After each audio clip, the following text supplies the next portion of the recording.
បាទសូមជំរាបសួរបាទទៅកាន់ពុកម៉ែបាទបងប្អូនបាទហ្នឹងហើយ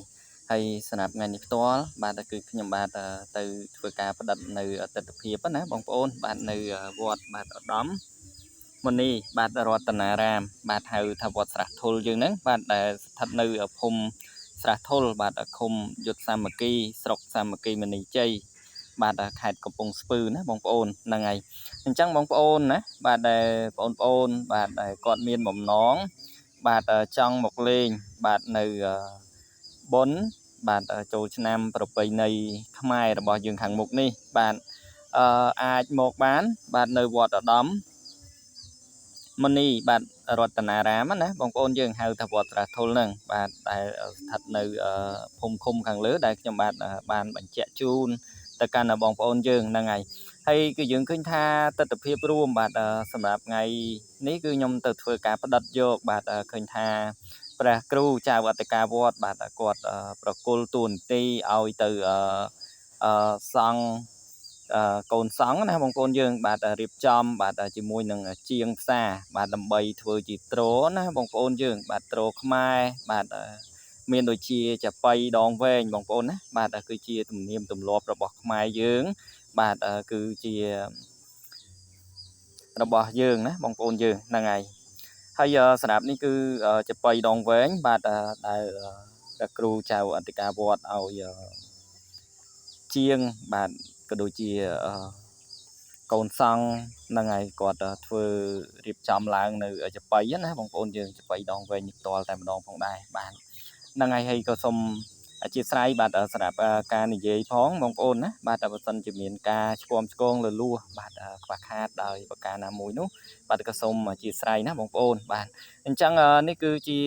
ការរៀបចំបាទមិនទាន់ហើយជា100%នោះទេបងប្អូនណាបាទគឺយើងធ្វើបានត្រឹម40%នៅឡើយទេបងប្អូនបាទហ្នឹងហើយគឺបានត្រឹម40%បាទខ្ញុំយកដៃទៅស្ទាបបាទហ្នឹងហើយមើលបាទឃើញថាការរចនាបាទរបស់ព្រះគ្រូចៅអធិការវត្តបាទគឺថាសមសួនមែនទែនបងប្អូនណាបាទហ្នឹងហើយធ្វើបៃដងវែងបាទក៏ដូចជាមានត្រខ្មែរនៅខាងដើមដែលខ្ញុំបាទធ្វើការបញ្ជាក់ឡើងនេះជាដើមអញ្ចឹងបងប្អូនណាបាទអញ្ចឹងបងប្អូនយើងអាចមកលេងណាបាទមកលេងនៅវត្តឧត្តមបាទរតនារាមបាទឧត្តមមុនីរតនារាមបាទហៅថាវត្តស្រះធុលណាបាទហ្នឹងហើយបងប្អូនយើងអាចអញ្ជើញបាទចូលរួមបាទក្នុងថ្ងៃបុណ្យចូលឆ្នាំបាទប្រពៃណីខ្មែររបស់យើងគឺចាប់ពីថ្ងៃ13 14 15ណាបងប្អូនបាទហ្នឹងហើយបាទនេះគឺព្រះសង្ឃបាទព្រមទាំងជាងផ្សារបាទគឺគាត់គ្រងនឹងរៀបចំធ្វើនៅត្រខ្មែរបងប្អូនបាទឯគ្រឿងផ្សំនោះគឺមានដែកទីបមួយដើមបាទនឹងធុងគេហៅថាធុងកាត់យើងពីដើមណាបងប្អូនយើងបាទហ្នឹងហើយធុងកាត់យើងហ្នឹងបាទយកមកច្នៃបាទធ្វើជាត្រខ្មែរណាបាទដើម្បីកែលម្អឲ្យមានសោភ័ណភាពបងប្អូនណាបាទពេលដែលរដូវបុណ្យចូលឆ្នាំបាទប្រពៃណីខ្មែររបស់យើងនេះតែម្ដងបងប្អូនណាបាទអញ្ចឹងគឺការផ្ដួចផ្ដើមណាបាទរបស់ព្រះចៅគ្រូអធិការវត្តណាបាទហ្នឹងហើយគឺគាត់បាទមានការច្នៃប្រឌិតជាច្រើនបងប្អូនបាទហើយមានកន្លែងអង្គុយលេងកំសាន្តណាបងប្អូនយើងបាទហ្នឹងហើយបងប្អូនមកបាទឲ្យបានច្រើនកកបាទហ្នឹងហើយអាចមកបានណាបងប្អូនបាទមានកន្លែងអង្គុយលេងកំសាន្តហ្នឹងហើយមានការរៀបចំបាទយើងដូចជាមានមួកណាបងប្អូនបាទមួកគេហៅថាមួកកញ្ចុះណាបងប្អូនណាបាទហ្នឹងហើយកញ្ចុះធ្វើចេញជារូបរាង